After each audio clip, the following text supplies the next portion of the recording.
Los 12 espías es nuestro tema. Números 13:30 dice: Entonces Caleb hizo callar al pueblo delante de Moisés y dijo: Subamos luego y tomemos posesión de ella, porque más podremos nosotros que ellos. Que el Señor bendiga su santa y bendita palabra. Continuando con nuestro tema de este año, que es temas bíblicos en conjunto, hoy vamos a considerar el episodio de los 12 espías. El relato de los 12 espías enviados a reconocer la tierra de Canaán, narrado en los capítulos 13 y 14 del libro de Números, constituye uno de los episodios más significativos y aleccionadores de la historia del pueblo de Israel durante su peregrinación por el desierto. Después de haber sido liberados con la mano poderosa de Dios de la esclavitud de Egipto y de haber recibido la ley en el monte Sinaí, los israelitas se encontraban en la antesala de una de las más grandes promesas de Dios: la posesión de la tierra que él había jurado dar a Abraham, a Isaac y a Jacob. La orden de reconocer la tierra no fue un capricho humano, sino una instrucción divina. En Números 13, versículos 1 y 2 se registra lo siguiente: Y Jehová habló a Moisés diciendo: Envía tú hombres que reconozcan la tierra de Canaán, la cual yo doy a los hijos de Israel. De cada tribu de sus padres enviaréis un varón, cada uno príncipe entre ellos. Esta orden tenía un propósito claro: confirmar la bondad de la tierra prometida y preparar al pueblo para su conquista. No era una prueba para Dios, sino para el corazón del hombre. Era el momento en que la fe del pueblo debía ser puesta a prueba frente a la realidad visible. El reconocimiento de Canaán representaba mucho más que una exploración geográfica. Era una evaluación espiritual. Dios quería que su pueblo confirmara con sus propios ojos la fidelidad de su promesa. Sin embargo, la reacción posterior revelaría la diferencia entre ver con los ojos de la fe y ver con los ojos del temor. Aquellos 40 días de exploración se convirtieron en el reflejo de una nación dividida entre la confianza en la palabra de Dios y la duda ante las circunstancias adversas. Este pasaje no solo retrata un hecho histórico, sino que refleja las luchas internas del creyente ante las promesas divinas. Muchas veces Dios permite que reconozcamos la tierra que nos ha prometido, que puede ser un proyecto, una vocación o una bendición espiritual. No para que temamos ante los gigantes que allí habitan, sino para que aprendamos a confiar en que su poder es mayor que cualquier obstáculo. Por eso este relato sigue siendo hoy una poderosa lección sobre la fe, una poderosa lección sobre la obediencia y una poderosa lección sobre las circunstancias de la incredulidad. Vamos a ver en primer lugar el reporte de los espías y la visión de opiniones. En este primer punto, empecemos viendo cuál era la misión y el propósito de los 12 espías.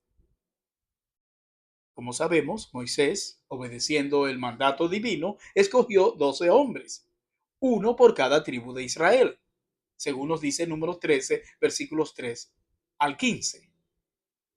Pero estos hombres no eran cualesquiera personas, eran príncipes o líderes, individuos de influencia dentro del pueblo. Y su tarea era clara: reconocer la tierra, observar sus características, su fertilidad, sus habitantes y sus ciudades. Moisés les dio instrucciones precisas. Dice la escritura: observad la tierra como es y el pueblo que la habita, si es fuerte o débil, si poco o numeroso. cómo es la tierra habitada, si buena o mala, y esforzaos y tomad del fruto del país. Números 13, 18 al 20. Así que durante 40 días los espías recorrieron la tierra desde el desierto de Sin hasta Rehob, llegando hasta Hebrón, nos dice Números 13, 21 y 22, donde vieron a los descendientes de Anac, hombres de gran estatura. Cortaron un racimo de uvas tan grande que fue necesario cargarlo entre dos hombres con una vara, nos refiere Números 13, 23. Y aquello era símbolo de la fertilidad y abundancia de aquella tierra. El informe inicial parecía alentador. Ellos dijeron, fuimos a la tierra a la cual nos enviaste, la que ciertamente fluye leche y miel, y este es el fruto de ella. Números 13, 27. Sin embargo, veamos cómo el tono del informe cambió abruptamente. Después de confirmar la bondad de la tierra, 10 de los espías introdujeron la palabra que marcaría el rumbo de toda una generación. Y esa palabra era pero. Pero el pueblo que habita aquella tierra es fuerte, y las ciudades muy grandes y fortificadas. Y también vimos allí a los hijos de Aná. Números 13, 28. Así que lo que comenzó como una confirmación de la promesa se convirtió en un mensaje de desaliento. En vez de enfocarse en lo que Dios había dicho, se concentraron en lo que sus ojos veían. Ese pero es el símbolo de la incredulidad humana que interrumpe la fe. ¿Cuántas veces el creyente reconoce que Dios ha sido fiel, que su palabra es verdadera, y aún así introduce un pero que neutraliza la confianza? Dios puede hacerlo, pero la situación es difícil. Sé que Él promete, pero no veo cómo será posible. Y así ocurre cuando la vista carnal domina sobre la fe espiritual. El informe de los 10 espías se tornó en un relato pesimista y temeroso.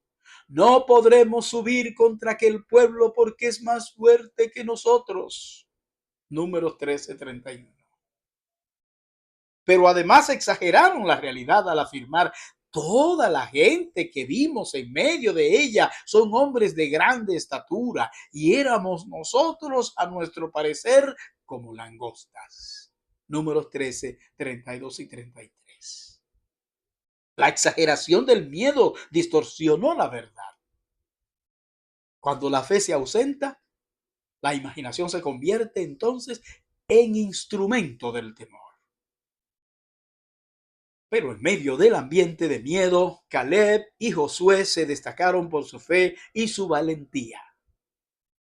Caleb interrumpió el informe e hizo callar al pueblo delante de Moisés y dijo, subamos luego y tomemos posesión de ella, porque más podremos nosotros que ellos. Números 13:30. Caleb no negaba la existencia de gigantes ni las murallas de las ciudades, pero veía todo eso a la luz del poder de Dios. Su convicción no se basaba en la fuerza humana, sino en la promesa divina. Y Josué, quien junto a Caleb había visto lo mismo, también se mantuvo firme en la fe. En Números 14, versículos 6 al 9, ambos rasgaron sus vestidos y dijeron, la tierra por donde pasamos para reconocerla es tierra en gran manera buena. Si Jehová se agradare de nosotros, Él nos llevará a esta tierra y nos la entregará. Tierra que fluye leche y miel.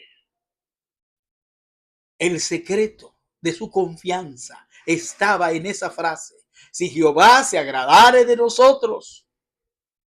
Ellos sabían que la conquista no dependía de la capacidad humana, sino del favor divino. Y aquí se revela una profunda enseñanza espiritual y pragmática. La verdadera fe no niega la realidad, pero la interpreta desde la perspectiva de Dios.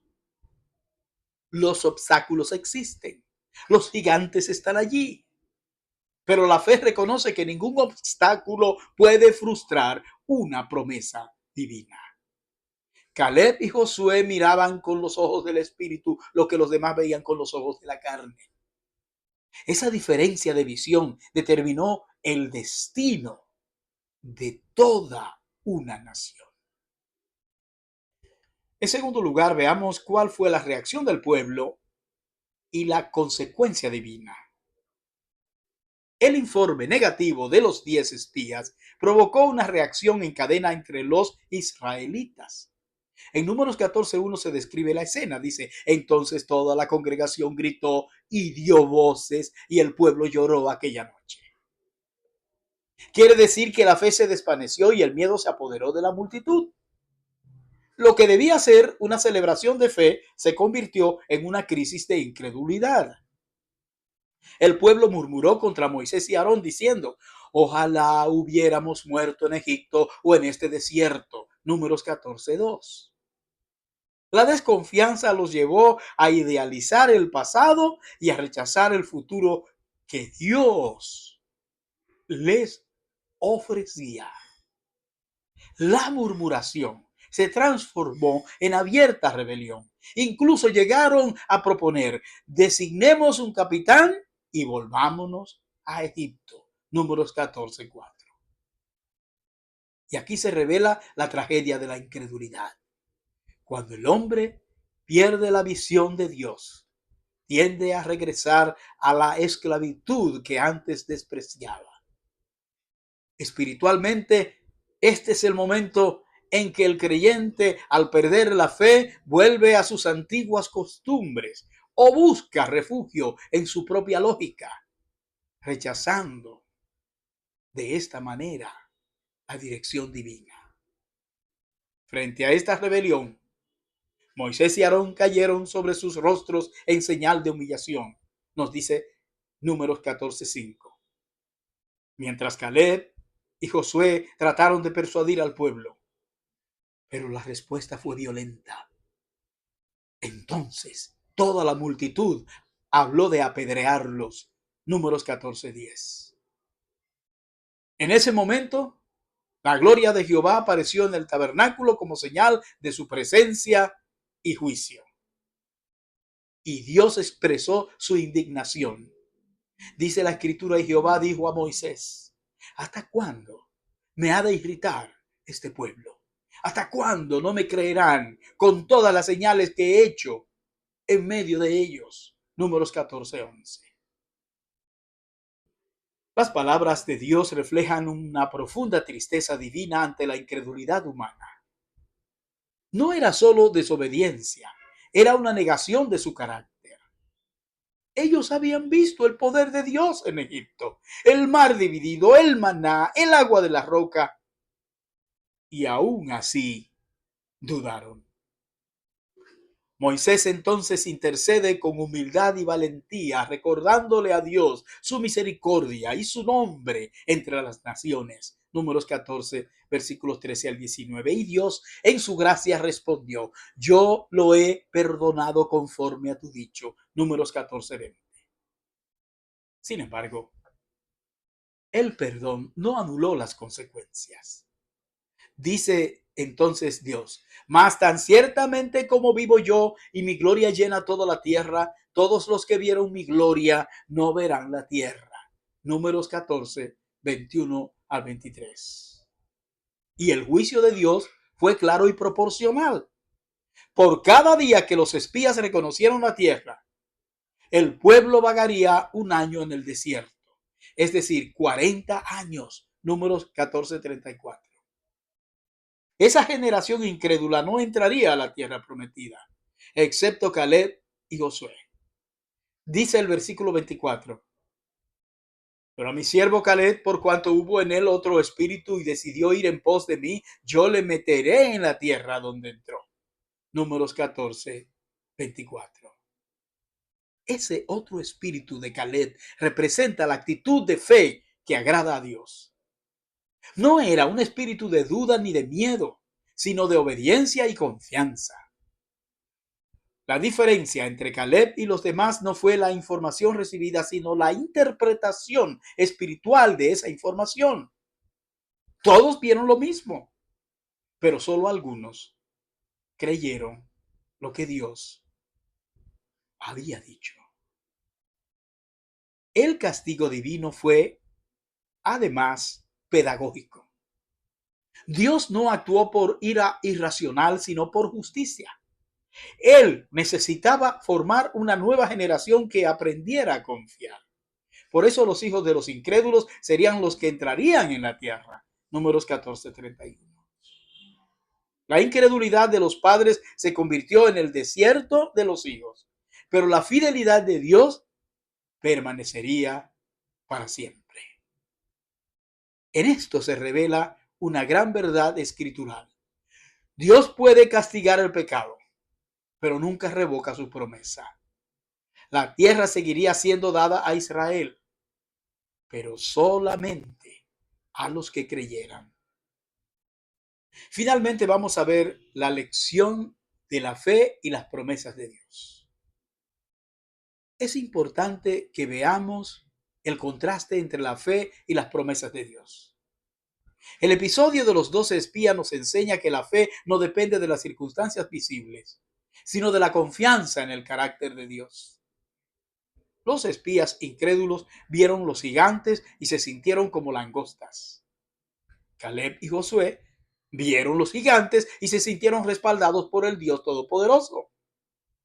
La diferencia estaba en los ojos espirituales, como dice 2 Corintios 5:7, porque por fe andamos, no por vista. La fe no niega los desafíos, pero los interpreta bajo la soberanía divina. La visión humana se centra en las fortalezas del enemigo. La visión espiritual se centra en la fidelidad de Dios. Mientras los 10 espías decían, no podemos, Caleb y Josué decían, Dios puede. Esa diferencia de perspectiva marcó el destino de todo un pueblo.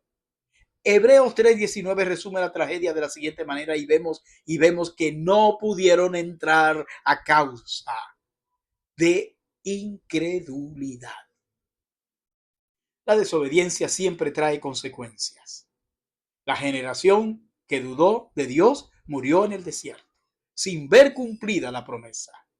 Su incredulidad los llevó a dar vueltas inútiles durante 40 años, símbolo de la vida que pierde el propósito cuando se abandona la fe.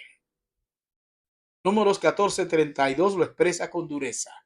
En el desierto caerán vuestros cuerpos.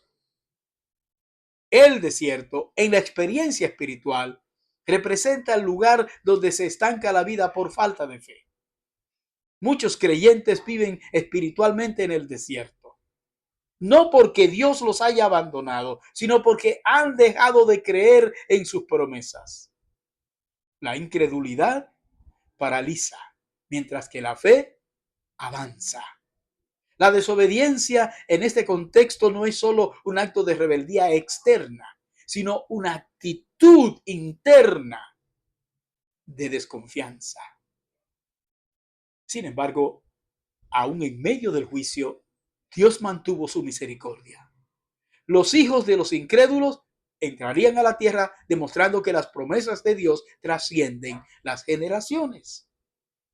Él permanece fiel aunque nosotros seamos infieles. Así lo dice 2 Timoteo capítulo 2, versículo 13. Caleb y Josué son el ejemplo vivo de que la fidelidad a Dios siempre tiene recompensa. Aunque tuvieron que vagar en el desierto junto a los demás, ellos conservaron la promesa. Y años más tarde, Caleb reclamaría su herencia diciendo, dame ahora este monte del cual habló Jehová aquel día. Josué 14:12. Y esa frase resume una vida de fe perseverante. Él esperó 45 años, pero nunca dudó de la palabra del Señor. La fe verdadera no solo cree, sino que persevera. Dios no siempre cumple su promesa inmediatamente, pero la cumple siempre a su tiempo. En Hebreos 6:12 se nos exhorta a ser imitadores de aquellos que por la fe y la paciencia heredan las promesas. La fe que no se rinde es la que hereda la tierra prometida. Este magnífico relato de los 12 espías nos recuerda que cada creyente es llamado a ser un Caleb o un Josué en su generación. Vivimos en tiempos donde la incredulidad es común y la fe auténtica parece rara. Sin embargo, Dios sigue buscando hombres y mujeres que crean en su palabra más que en sus circunstancias, que miren la tierra prometida y digan con convicción: subamos luego porque más podremos nosotros que ellos. Números capítulo 13, versículo 30.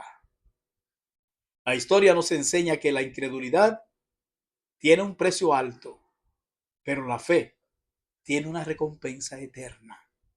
Los que dudaron quedaron postrados en el desierto.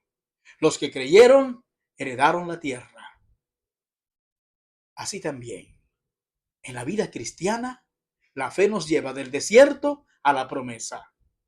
Jesús mismo nos recuerda: al que cree, todo le es posible. Marcos 9:23. Dios te bendiga.